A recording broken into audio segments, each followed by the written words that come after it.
funding the research, or what limitations were there? What was the methodology?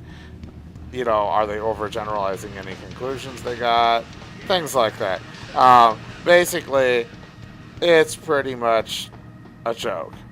Unfortunately, it's a serious joke because there are policymakers who actually believe it, or there's even scholars who believe it because they're not adopting a critical enough attitude simply because finding research that supports your own personal beliefs or political agenda or whatever is in many ways that it's kind of nice. It's like, okay, so this isn't just me. There's actually research to support my point of view or philosophy or whatever. And all research is biased. The thing is that a good researcher will admit the caveats that they had to place on their research. They'll admit the limitations. They'll encourage other people to repeat their research in other contexts with other people. Things like that. I mean, it's not as simple as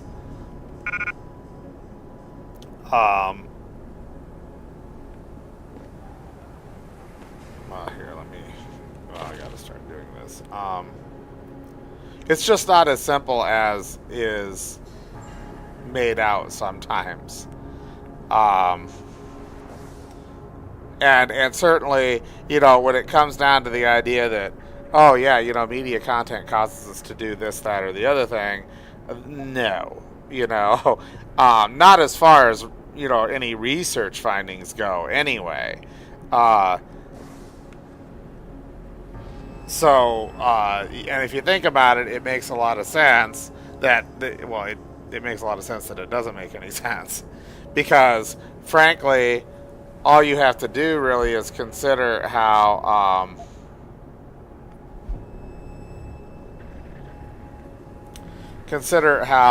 mean, that would almost be like saying that, you're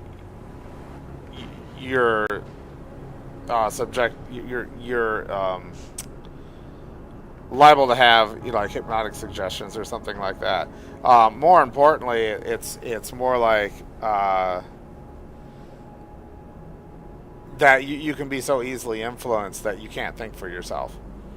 Now, what's being said there in that little fictional piece by Hugh Darrow is that people who have other problems, who may be susceptible to, let's put it this way. Take video games as an example. The idea that somebody is going to commit a violent act because of, doing violence in a video game, no, not at all. That's very unlikely, because it would be the same thing as saying that because somebody sees, like, say, a car accident on the highway, that they're going to go out and do something violent, or they're more susceptible to have accidents of their own. That's really not true. Or for that matter, even seeing various violent things in the news, real life news. Let's say war, scenarios, or news reporting on wars, either today or even, let's say, you're seeing a historical film about wars, for a class, whether you're a young child or an adult, maybe taking a college course or something like that. It doesn't matter. I mean, if media content could affect you so easily, then we'd have a lot more serious problems than we have now. Now, at the same time, sure, it's very true that experiential learning is far more powerful than passive learning. So if you're playing a game or a simulation, whatever, I mean, simulations and games are used for training, certainly the military is behind it. There have been some critics who say that, well, the gaming industry, the entertainment industry in general, shouldn't be saying that, there is no effect, and then actually arguing that these products are actually useful for training of various kinds. But what that type of criticism fails to take into account is that what the industry is actually saying is that it's contextual. I mean, when you're doing something for entertainment, it's for entertainment. If you are doing something because you're trying to learn something, uh, that you're in a context where you're trying to learn something. You're trying to be educated or trained or whatever. Your mindset is different. You have an awareness. Um, and that's basically the key point to that kind of criticism. Um, More generally, if anybody wants to think about this from a broader perspective, it's all kind of silly anyway, because I can make a broad general, and I often do make this kind of comparison, for people who want to support media content arguments. And I was like, oh, really? Okay. Media content that's violent or sexual or whatever is going to cause us to do those things? Well, let's take an entire society, such as Japan, for example, which has certainly a lot more sexually explicit or sexual innuendos and stuff like that, or even outright nudity, as well as certainly plenty of violent content, or at least content that we would define as violent, in their entertainment, whether it's games or animation or, of course, comics, manga, Japanese manga, or even live action of various kinds. Um, So, is their entire culture, made of, psychopaths who are going out committing all sorts of, violent or sexual acts? No. Actually, they have the lowest crime rate of, either the lowest or one of the lowest crime rates of the industrialized world. I think they had for many years the lowest. I think that maybe they slipped to second place a few years ago, and I can't remember who took over the first place. But anyway, I mean, they're way at the top. They have a far lower crime rate than America does, for example. Even though Japan has about a third yeah, actually almost half the population size of America, and the actual concentration of people, the population density, is far higher because they have far less livable land. Plus, the Japanese territory is really a chain of a few thousand islands of various kinds, and a lot of them volcanic. But basically, their livable land area is about the size of the state of Montana in America. So you've got 130 million people or so squeezed into that size of area. So, not only do they have a low crime rate, but they have a low crime rate with a far higher population density than America does. So, and then they have all this, kind of content in their media, and yet their society is generally very peaceful and very low crime rate. So, the idea that media content is actually a cause of you doing certain things, it doesn't, if that were true, then Japanese society would have one of the highest crime rates of those types of crimes, and they don't.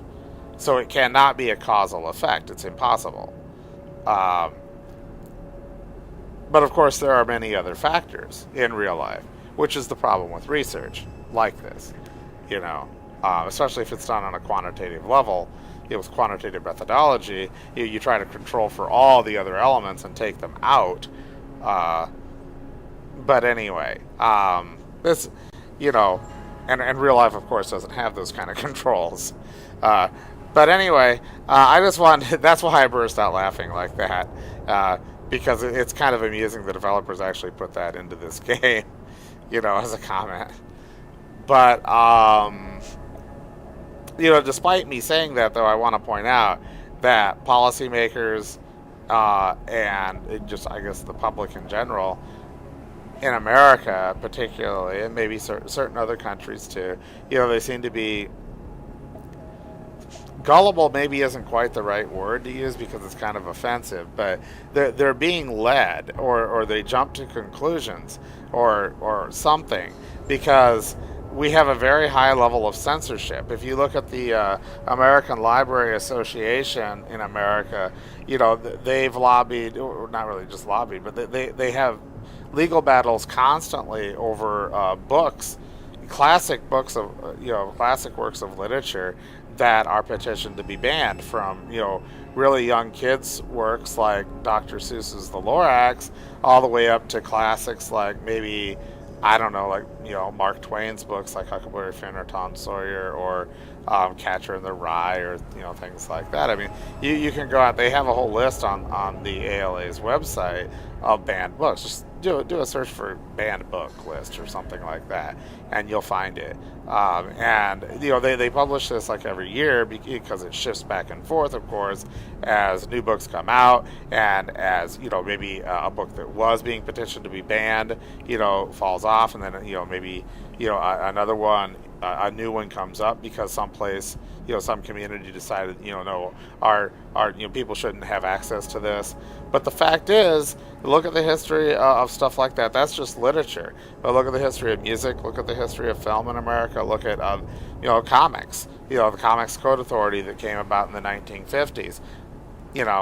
That's exactly why, because there was an effort to censor the comic art form, and in fact, we still have that. It's still around, and there's still a general consensus among the public who is not fans of comics that it should, in fact, be censored. But of course, all that does is really stunt a lot of creativity. And certainly, even if an artist creates something on their own, in their own office or whatever, they can't get it published. They can't get it widely distributed, so people, cannot consider other ways of looking at things, whether it's visually or through writing or through music or whatever. So this is all something for people to maybe look into and be aware of, because games being the newest art form, they're suffering the same kind of attention and effort to censor them, and it's really important.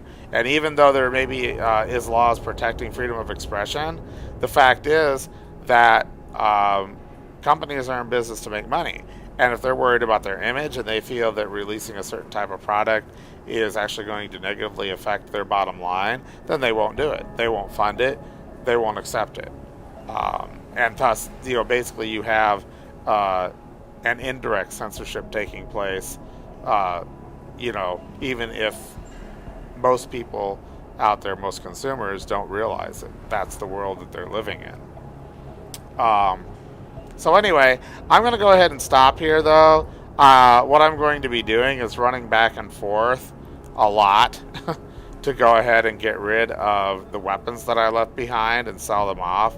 And there's not really any reason for you guys to see all that. And it'll take a while because I only have so much inventory space, of course. So basically, I'll go ahead and get rid of all that, and then we'll pick it up again later. So take it easy. I'll see you later.